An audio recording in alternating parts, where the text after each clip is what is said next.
So our theme this month is Universal Creative Genius. Last week I talked about spiritual freedom as part of the universal creative genius. And I likened it to the internet because both are everywhere equally present all the time. Of course, this month, as always at the beginning of the year, I review the first 4 chapters of the Science of Mind text. So last week, addressing spiritual freedom, which was the individual topic for the day, we visited the thing itself, which is the first chapter of the book. This week, the title of this talk is Goodness.net. Because like spiritual freedom, goodness is also everywhere equally present all the time. Just like the worldwide inter-network. And today's chapter, The Way It Works, which is chapter 2, is what I want to really emphasize, because the way it works is what we use on a daily basis, sometimes moment by moment, in order to lift our own lives and to balance what we have learned with who and what we are. So while for many of us, the way the internet works has never been clear, Holmes makes it very clear where universal creative genius is concerned, as it demonstrates spiritual freedom and goodness. And incidentally, that spiritual freedom talk will be up on YouTube next Friday. So that if you missed that, you can go back and review that after having heard this. And I want to begin by saying that the thing itself, the first chapter, and the way it works are not special revelations of any one individual. Rather, they are the culmination of all revelations. We take freedom and goodness where we find it. We make it our own insofar as we understand it. And that's what Science of Mind is. So the first point in understanding this philosophy and its practice, as far as Science of Mind is concerned, is that universal mind, or spirit, what we know as God, is the origin of everything. And it energizes all that lives. If it's the creator, if it's the originating energy of everything, then it is in everything, including you and me, but not limited to that, which is sometimes the greatest lesson. To recognize that it is in all living things, even those we don't agree with, or we don't understand, or we don't recognize. So, the way we live our lives is that universal life expressing through us by means of each one of us. Thought and emotion are the use that we make of it, consciously or unconsciously.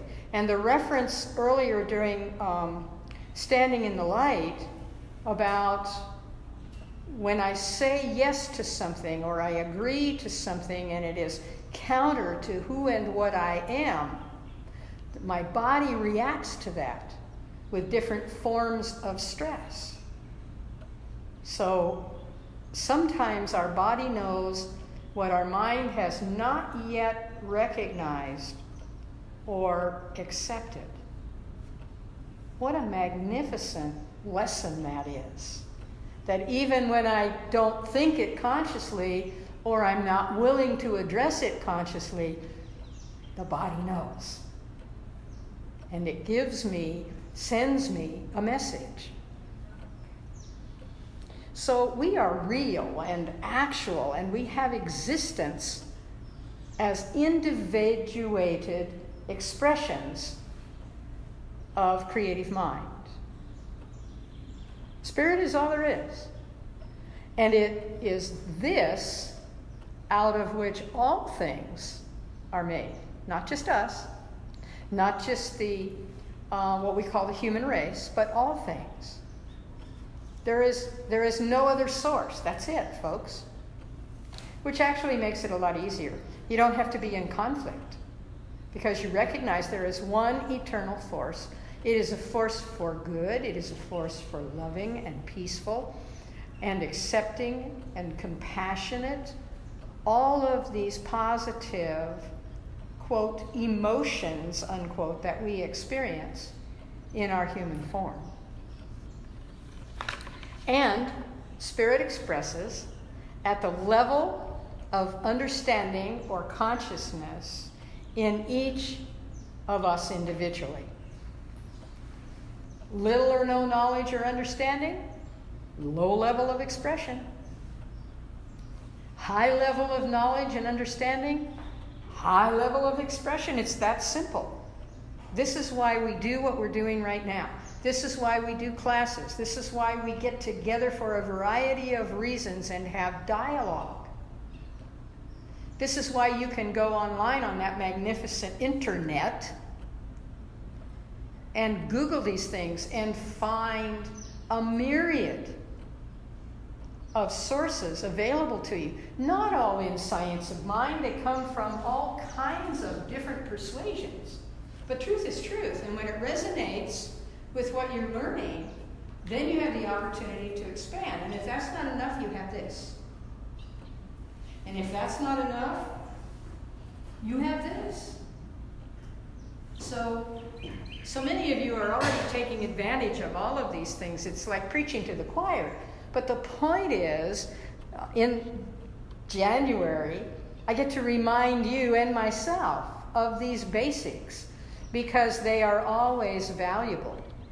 They are not a waste of our time to go back to these basics because we learn them at a deeper level each time we do. So the basic arithmetic on this is this. Spirit plus nothing else is spirit. We are all created by the thing itself. And to the degree that we allow it, we are supported by Spirit as well. It's not that Spirit decides whether or not to support us. It's about whether or not we welcome and accept Spirit in doing so. We know that this is what we are. What we don't always know is how much of this are we? Because we can only see Spirit, see it, see the impact of it by looking through our own eyes. So this is why we study. This is why we repeat. This is why we sing the songs that we do. Every song we bring you has a message about these very things. And we encourage you, sometimes almost beg you, to take those words home with you and to use them for affirmations, to read them. Or if you ever want a recording of any of those songs, Gail will be happy. I'm volunteering you. Gail will be happy to make copies for you so that you can sing them at home, so that you can download them on your iPhone or your iPod and you can listen to them. Take them with you when you go for a walk or whatever, but to be in that energy. Not to be brainwashed, but rather to be uplifted in the possibilities that you then can take and use in your own personal ways and in your own personal lives. Here's a great affirmation to remember in that regard. We find a better God when we raise our own standards of humankind. We find a better God when we raise our own standards of humankind. Because the more often you see God in someone that you look at, you're talking with, you're watching in action, the greater God becomes to you because it's showing up in more manifestations. But you have to be that in order to see that. Well, you already are that, but do you know it? And do you know it without limitation, without not allowing it to blossom and spread? And if you think that'll make you egotistical, stop thinking that. It develops your individuality, but it does not make you egotistical. In fact, quite the opposite. So, the second point in understanding how all of this works is to acknowledge that the seed of perfection is hidden within. You can go back into mythology and ancient history writings, and you will find that concept constantly. The seed of perfection is hidden within. It's within each one of us. Meaning that in the inner sanctuary of our own lives, our own nature, nestles this seed of perfection. Only out of ignorance do we misuse that highest power that we possess. And because that power is so great, its misuse brings upon us the very condition from which we experience suffering. Yet that power which appears to bind us is the same power, the only power that can free us. It's all in how we use it, isn't it? So when we experience suffering, it's not because it's imposed upon us, but because we are ignorant of our own true nature, or in denial of it. Many of us have been taught, erroneously I might add, that it's noble to suffer, that it's godlike to be poor and without abundance, that it's somehow necessary to believe that there is some ghoulish force that some call Satan or the devil, which can have more power over us than divine love and intelligence. Well, let me tell you right now, that is just plain BS. Who remembers the metaphysical definition of BS? Belief system. Belief system. Exactly. That's just a belief system. And it's a nutty one to boot. So this is why that it's so important to develop a high level of knowledge and understanding so that our own expression of life can function at a high level. Within each one of us is that innate goodness, wholeness, perfection, completeness. And by perfection, I mean what brings each of us individually peace, happiness, comfort, and love. There is no predetermined definition or example of perfection. It's unique and personalized for each of us. What that also says is that when it looks different in someone else, we recognize that it looks different in someone else, rather than trying to impose our own individuation upon someone or to accept their imposing theirs on us. We can look at any wrong condition in our lives with the knowledge that we can change it. The realization that we have this ability is gained by the application of our knowledge.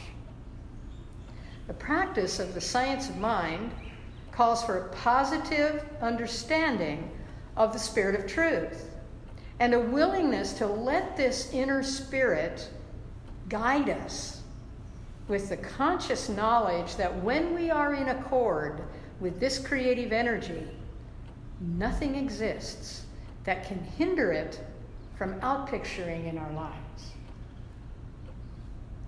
The third point that Holmes stresses in this chapter on how this all works is that spirit spreads itself over the whole universe and shouts at us from every angle. It can only become power to us when we recognize it as power Another way of saying that is Spirit works for us by working through us. We have to give that permission. We have been created in the image and likeness of Divine Spirit as far as our potential is concerned. But we are also given free choice, which is a part of the package, probably the most magnificent part of the package. It's just that we have to activate it, use it, direct it, appreciate it. We can't recognize it when we are believing that it doesn't exist or that it's not all in all.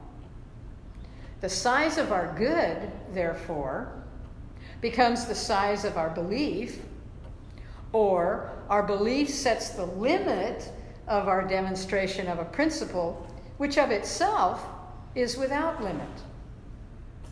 So that's something we really need to be cognizant of. That there are no limits other than self-imposed limits. And that's not only true for each of us, it's true of all creation. That it acts out of its expectation of limits or no limits. So going the way of the law, it's not a question of its willingness or its ability. It's ready to fill everything because it's infinite. And because it is all-knowing, everywhere equally present, and all-powerful, it doesn't need to balance itself or judge itself against its creation. It doesn't even have that particular function within its overall function. It creates, that's what it does.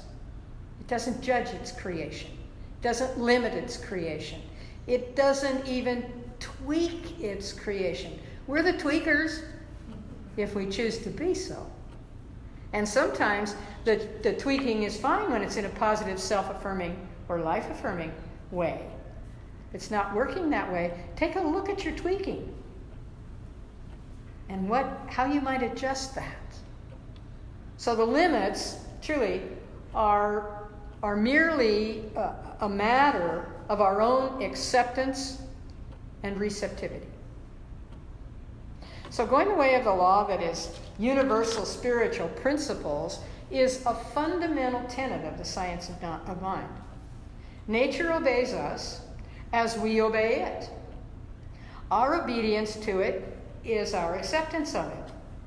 Those of you who've been taking classes recognize this process right away as one, involution, setting that spiritual law in motion. And we do this with spiritual mind treatment, with affirmative prayer. Holmes calls that the planting the seed of thought in the creative mind of the universe. And this is a conscious act on our part.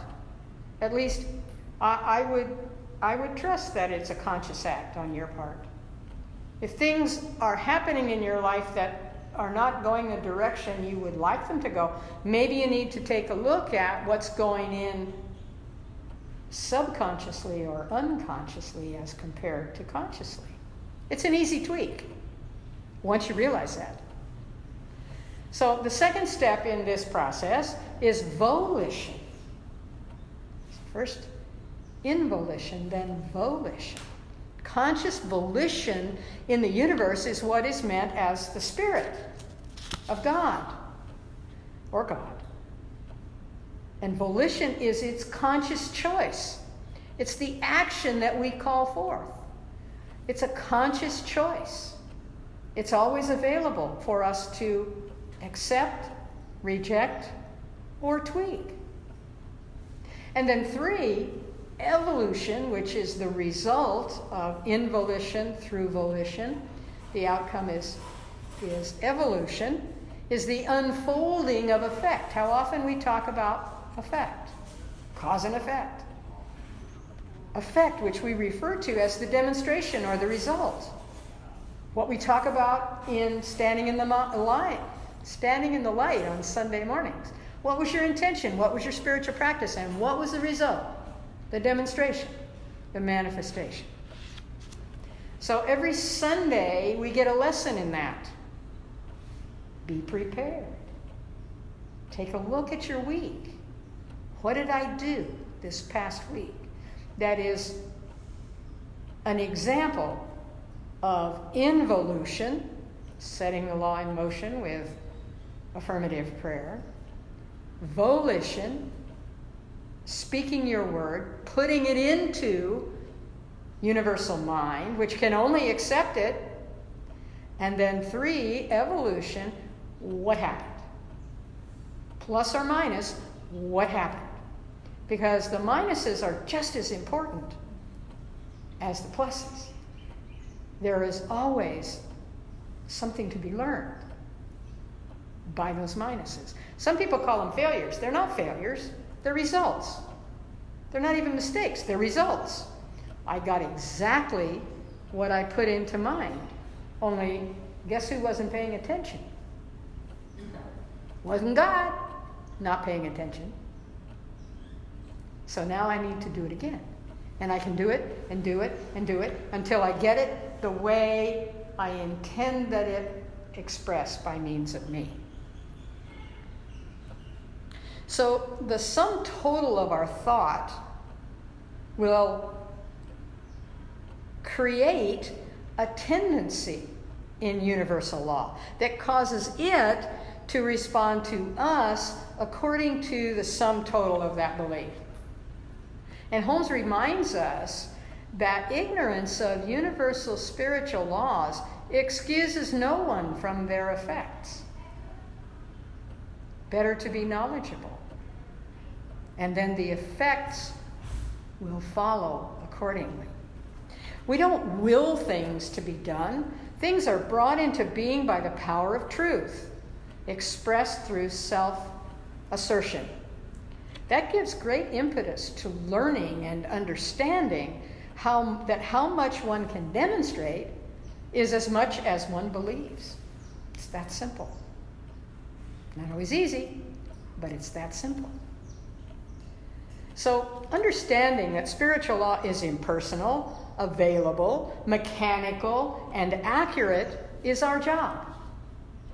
This is how we come to recognize and to realize that goodness is without bounds. Here's a short quote to remember every day. Goodness and loving kindness partner with me every day. We experience good and evil only because we perceive the presence of duality rather than unity. It's wise to remember that mental work is definite. Each thought taps into the same principle. Each thought uses the same spiritual law and is inspired by the same spirit, but each draws forth a specific result. How cool is that? It's a general application that brings individualized results. How cool is that? And that's because we are individuated, each of us, in all of humanity. So craft your spiritual work, your spiritual mind treatment, your affirmations, your words that you speak in conversation, in goodness, in kindness, in light and love and peace. Each day, accept more good than the day before. Know that you can reap a harvest of fulfilled desires. And for you, that's perfection unfolding in your life in every moment. I want to close with a quote from Holmes' chapter titled The Way It Works. In fact, it's also a very usable affirmation. So I'm going to say it through once, and then I'll repeat it for you to say after me. And the quote is this: as high as we make our mark in mind and spirit, so high shall be its outward expression in our material world. So let me say that again and repeat after me. As high as we make our mark, as high as we make our mark in mind and spirit, in mind and spirit, so high shall be its outward expression. So high will be its outward expression in our material world. In our material world. And so it is. So it is.